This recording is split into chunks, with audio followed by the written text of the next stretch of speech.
The Appalachians stretch for more than 1,000 miles. Deep forest, old mines, and towns where the fog stays thick even at noon. People call them the oldest mountains on Earth, but the truth is older than that. Every family up here keeps at least one story they don't tell outsiders. Tonight, we're having a look at 5 of them.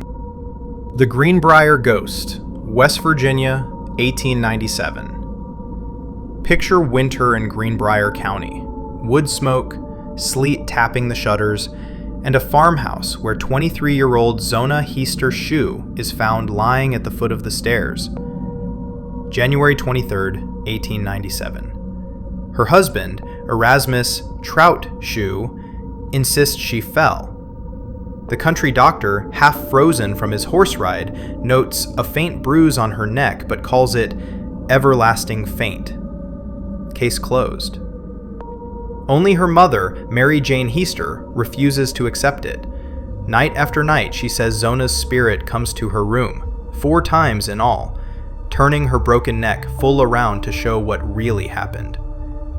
"He crushed me," she whispers, "because I wanted to go home." Mary Jane marches to the sheriff. The story sounds insane, but the sheriff orders an exhumation. March 1897. The coroner finds the first cervical vertebra snapped clean through.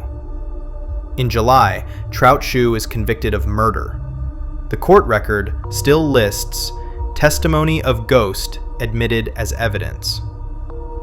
Locals say that on cold nights, the courthouse lamp flickers and a single floorboard creaks exactly 4 times, once for each visit Zona made. The Brown Mountain Lights, North Carolina, first recorded 1771. Drive the Blue Ridge Parkway near Morganton, and the valley opens like a black ocean. If you stand at Wiseman's View Overlook after dusk, you might see it, an orange globe rising from the gorge, drifting sideways, splitting into 2, vanishing. The earliest written report came from Gerard de Brom in 1771, fiery vapors moving in the night air. Before settlers arrived, Cherokee stories said the lights were the souls of warriors searching for their families after battle. In 1913, the U.S. Geological Survey cut every electric line in the region for a week to test the headlight theory.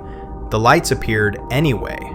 In 1922, and again in 1947, scientists camped on the ridge with spectrographs. Results inconclusive. Modern hikers describe them as silent as breath, sometimes following a trail for miles before winking out just ahead of a cliff edge. Locals warn that if you try to chase them, you'll never find your way back. The mountains remember where you stepped, but they don't always give the path back twice. The Flatwoods Monster, West Virginia, 1952. September 12, 1952. Post-war America, kids playing football under a sky that still smells of coal smoke. A red fireball arcs over Braxton County and drops behind a hill. Brothers Ed and Fred May, friend Tommy Heyer, and their mother, Kathleen May, grab flashlights and climb toward the crash site with a National Guard corporal. The air turns metallic. The dogs won't follow. At the top, they see it, 10 feet tall, spade-shaped hood, eyes glowing like furnace doors, body shimmering as if wrapped in metal fabric. It emits a shriek so high they feel it in their teeth. They run. By dawn, newspapers dub it the Monster of Flatwoods. Project Blue Book calls it a meteor and a startled barn owl. But doctors treat the witnesses for throat irritation, vomiting, and eye burns. Today, Flatwoods hosts a small museum and a smiling statue, because that's what humans do when they can't explain something. They build it a souvenir shop. Quick note, I'm an independent student making these videos in my spare time, just because I love horror. If you're into this kind of stuff too, hit subscribe so I can keep bringing you more. The Mothman, Point Pleasant, West Virginia, 1966 to 1967. November 12, 1966. 5 grave diggers near Clendenin see a gray shape lift from the trees. 3 days later, 2 young couples driving past the old TNT plant find the same thing. 7 feet tall, 15-foot wings, red eyes like brake lights in fog. For a year, Point Pleasant can't sleep. More than 100 reports flood in, eyes staring through windows, wings beating over the river, the creature landing on roofs.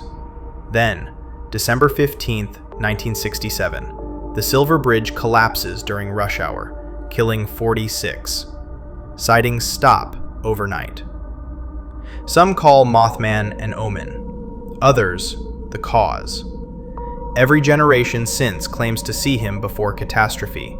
Chernobyl, Fukushima, Chicago's O'Hare, 2019. Visit Point Pleasant today, and there's a chrome statue downtown, arms spread, eyes glowing red.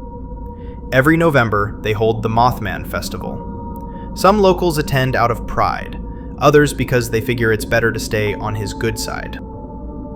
The Not Deer, Modern Appalachian Folklore, 2010s present.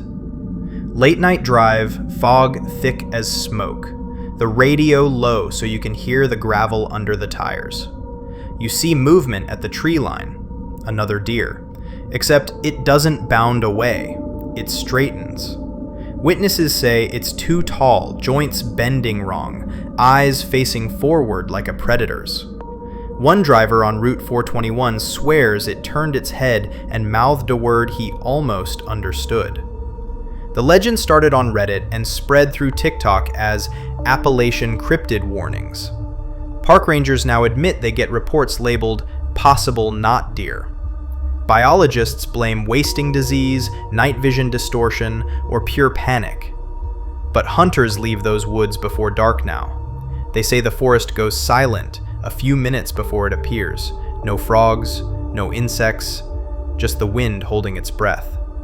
And sometimes, they say, when the headlights finally catch it, the thing smiles.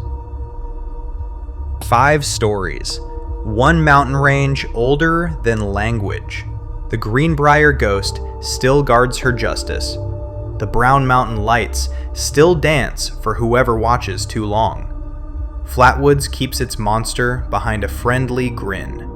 Mothman waits for the next disaster. And the not deer, well, it's probably already watching the road home. So when October nights get long and the mountains start whispering, remember, Appalachia doesn't need to make up its monsters. It just lets them step out of the dark once in a while. Don't forget to subscribe and spend a part of your Halloween season with me. Till next time.